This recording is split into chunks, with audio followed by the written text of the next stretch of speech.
Olá, amados, bom dia, graça e paz, louvado seja o nosso Senhor Jesus Cristo por mais um dia. Ele é fiel, Ele cuida de nós. Mais um dia buscando a sua direção, Quando andamos segundo a sua direção, os nossos passos e atitudes estão em conformidade com o seu Espírito que nos mantém no caminho, porque temos que perseverar não segundo a nossa vontade. O coração sempre é enganoso, faz muitos planos, mas não prevalece. Para isso é necessário estar sempre clamando ao Senhor e buscando a vontade que Ele tem para nós, e assim todos os planos serão bem-sucedidos, porque Ele agrada quando nós temos a dependência para com Ele. Nós buscamos a perfeita, agradável vontade, ouvimos e praticamos segundo a sua palavra, que é viva e eficaz, o Evangelho, que é a verdade, que liberta, que cura, que santifica, a cada dia santificando um coração arrependido e contrito, do qual Ele não despreza, faz morada em nós, e é aquele que, quando nós temos intimidade com o seu Espírito, é um advogado, é um conselheiro, nos defende do acusador, está conosco o tempo todo, Por isso que temos que andar em Espírito e jamais segundo a carne, porque o Espírito está pronto, e a carne milita contra o Espírito.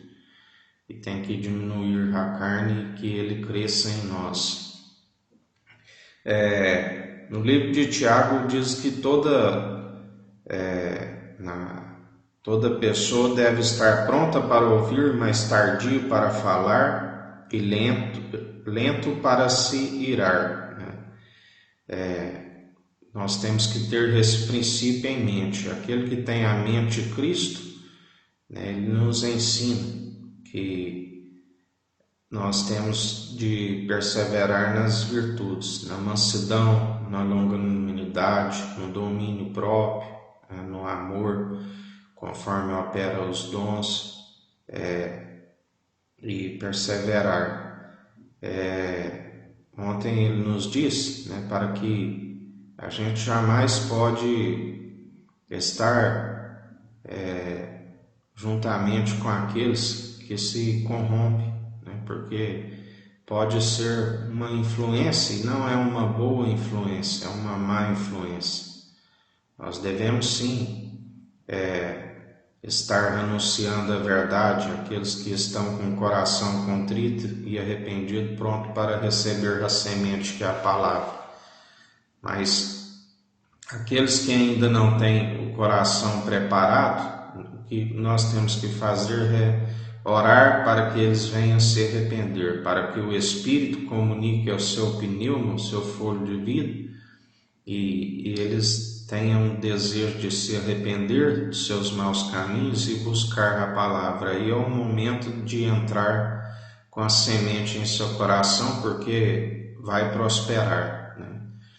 E aqueles que ensinam vãs filosofias, que se corromperam neste mundo, seja como os fariseus, saduceus, os escribas, os herodianos que louvam o governo, a estes afasteis, porque são dogmáticos nas suas doutrinas, que são meramente doutrinas humanas que nada acrescentam, nada se move, porque não é segundo a fé, é segundo o entendimento de próprios olhos. E a Bíblia vê, Provérbios 26:12 diz: mesmo uma pessoa sabe aos seus próprios olhos, há mais esperança para um tolo do que para aquele que é insensato, aquele que um dia conheceu a verdade e agora segue entendimento de próprios olhos, do qual não se dizia do mal, e a Bíblia diz que até suas orações são abomináveis diante do Senhor. Provérbios 29:20 diz: vês uma pessoa precipitada ao falar, pois espera-se muito mais de um insensato do que de alguém com essa atitude. Mas o que vem a ser nessa falar precipitado? Porque Jesus ensina que contamina o homem não é o que entra pela boca, né? O que entra vai pelo estômago e depois sai no esgoto, mas sim o que sai, né? Porque aquilo que sai, né? A palavra é viva e eficaz. Se o nosso interior está cheio da verdade, se está cheio da fonte de água viva, nós jorramos aquilo que é a verdade que está em nós, né? A boca condiz com o interior, né? Levíticos 5:4 diz: se alguém irrefletidamente jurar fazer algo bom ou mal, em qualquer assunto, respeito do qual alguém possa jurar descuidadamente, ainda que não tenha consciência disso, quando tomar conhecimento do que fez, será culpado, né? Nós podemos compreender esta palavra segundo Moisés ali em Meribá, né? Falar irrefletidamente, não reflete antes de falar, a boca precipitada, né? Que vai soltando palavras antes de analisar, né? Nós temos que ter uma pausa entre aquilo que nós estamos ouvindo, né, o Espírito, e depois ao falar, né? Nós temos que ter esse exercício, porque nós temos que falar sempre em Espírito, né? Aquilo que vem do coração, quando nós estamos segundo a graça, nós falamos convictos, né, daquilo que está fluindo de nós, né? Já aquele que tem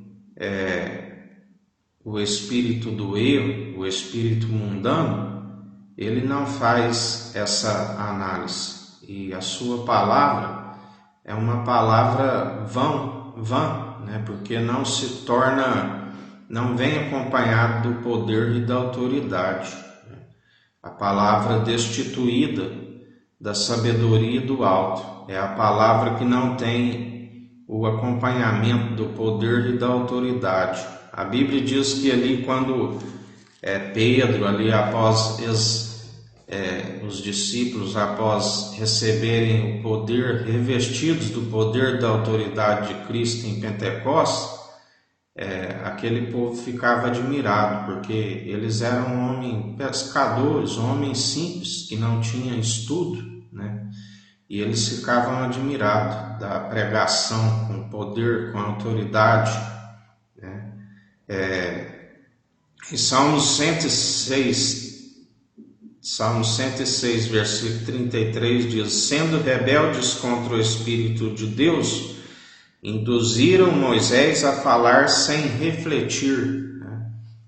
Porque eles estavam ali murmurando, né, das iguarias que eles tinham no deserto, das frutas, né, ali dos legumes, e que eles estavam ali no deserto a passar necessidade, né, e ali estavam sem água.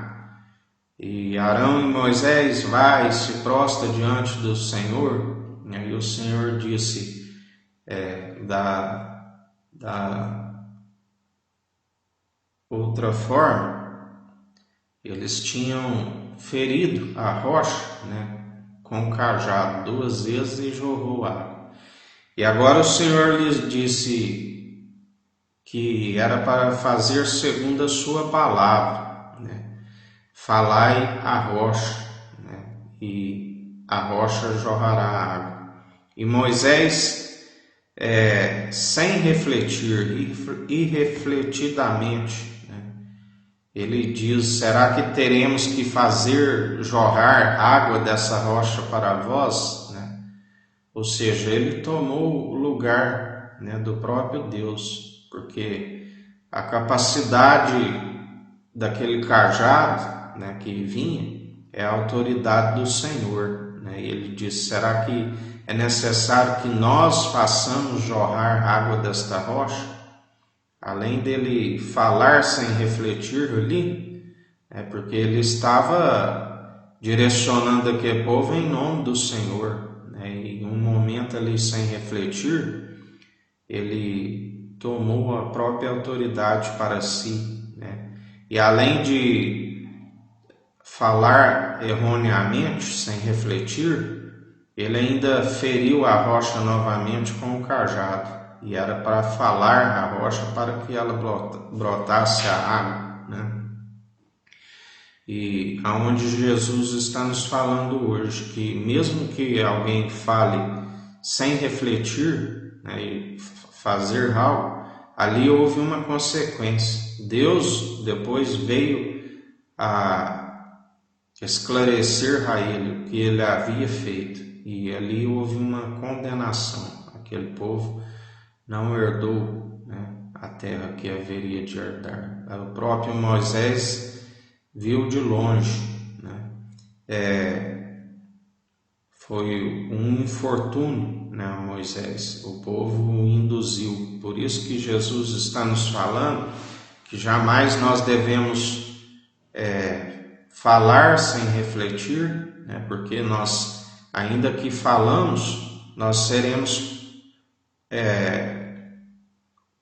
culpados por aquilo, ainda que não tenha consciência, né? Porque a Bíblia diz que tudo aquilo que nós falarmos será cobrado no dia do juízo, né?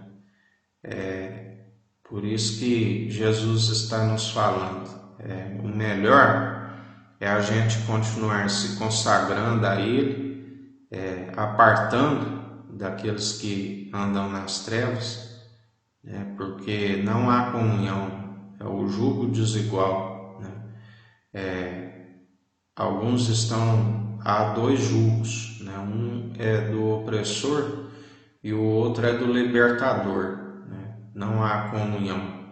Aquele que está sobre o jugo de Cristo, ele disse: vinde a mim os que estiveis sobrecarregados com seus fardos pesados, né, que está com o jugo sobre o opressor, e eu vos aliviarei. A partir do momento que nós alcançamos a Ele, nós permanecemos apartados daqueles que andam segundo o jugo do opressor, para que não sejamos influenciados, para que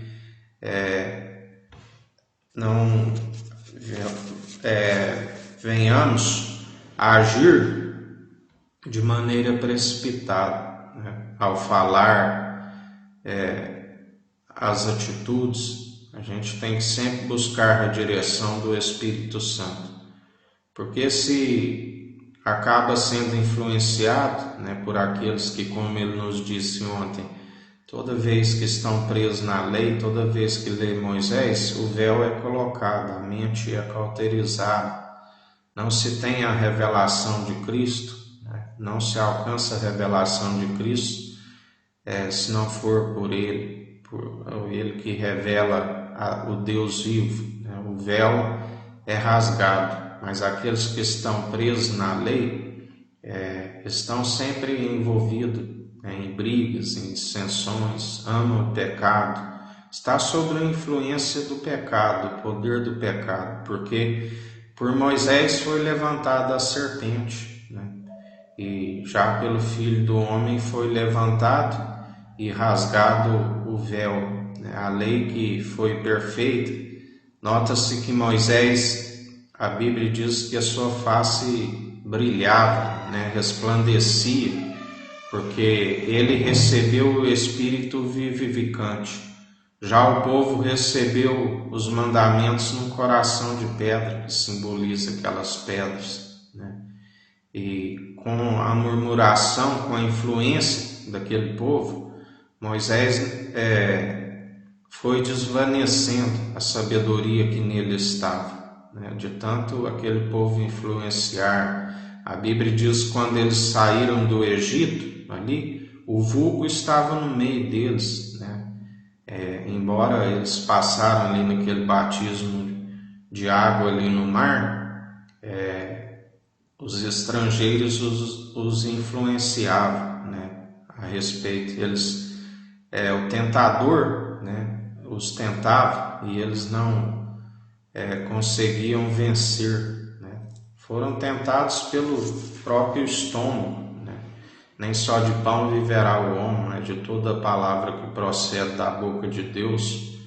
E o tentador os tentava e eles, né, por conta do alimento, ao invés deles investirem no alimento espiritual, né, porque quando eles investiam no alimento espiritual, o maná caía do céu, a água que fluía da rocha, né, ali todos alimentavam do mesmo alimento, mas eles queriam voltar, né, às iguarias do Egito, a incredulidade, né, porque a fé tem que ser participante do início ao fim.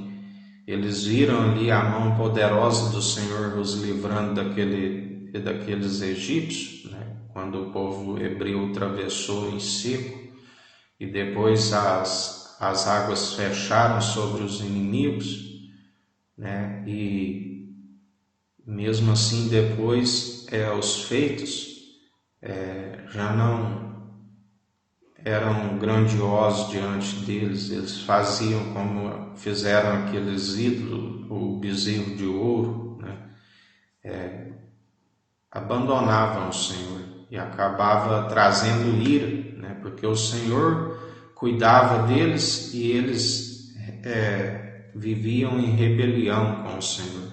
Assim nós vemos nos dias atuais, né? Muitos que alcançaram uma certa posição, né, e como chega a ponto de dizer, eu não preciso mais de Deus, estou rico, na verdade está pobre, né, porque a cada dia está destituído da glória, da honra e da imortalidade do Deus vivo, né, e trocou pela honra, a glória dos homens, né? Se tornou um próprio objeto de adoração e a cada dia está mais apartado da presença do Senhor, porque atrai a ira do Cordeiro sobre eles conforme a sua rebelião, conforme as suas más atitudes, porque entendimente os próprios olhos não se desvia do mal, né? E ainda que declare que agiu de forma irrefletida, o Senhor mesmo o convencerá que ele agiu, né, segundo a maledicência, e não há como se justificar diante dele, né?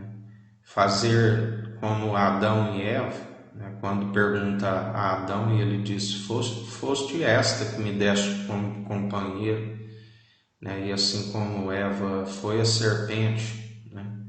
Não adianta querer se justificar, né, da própria falta e erro, né? Melhor é estar ouvindo as advertências do Espírito Santo e permanecer na boa obra, quando nós acatamos, que nos mantém no caminho, né? Porque aqueles que ficam à beira do caminho, como ele nos disse ontem, volta a mendigar, né? Acha que o melhor da obra de Deus é investir nas coisas do mundo e o que há, e acaba estando apartado de Deus e falando em seu nome, né? E isso traz a ira, porque já não se cumpre o propósito, que é operar os dons segundo o amor. A Bíblia diz ainda que pode vender tudo que tem e doar aos pobres. Sem amor nada seria, né?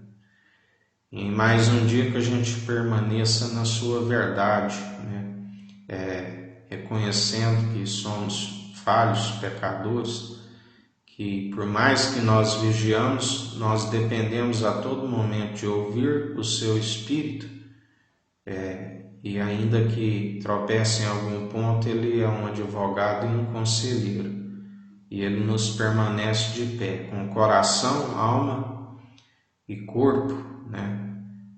Incorruptível, com espírito reto, inabalável, que nos purifica a sua palavra, o vinho novo, definitivo, que faz a expiação e que nós santificamos, e não como um pecador penitente, que pecado bate à sua porta toda hora, mas buscando ser aperfeiçoado dia após dia, mantendo na fé, através do exercício constante da fé, discernindo entre o bem e o mal, e vigilante, né? Não falando de forma irrefletida, mas refletindo antes, analisando.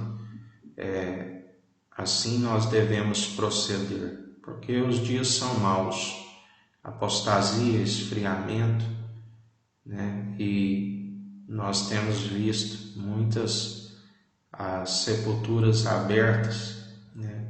E ainda há um tempo de ainda há tempo de muito choro, tempo de muitas mortes, muitos descerão à sepultura.